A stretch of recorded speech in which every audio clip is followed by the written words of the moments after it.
راکړه. هر وار زه سم کار کوم خو هغه ستا سپی راځي او راخرابوي. نو ځکه ما حیوانانو مرغان انډیوالان کړل. ورته زلفو دستا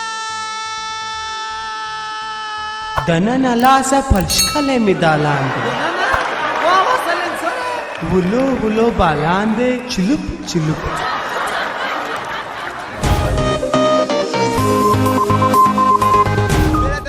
جهازه څخه د جاکو څخه د خصمانانو ایستل دونه مشکل کار دی لکه د هندوستان څخه د دوان ایستل. نو مصدم ته کې نه پورته سوي ورک دی نام ننګ چې وعلي دي شاوخوا د سپین لنګ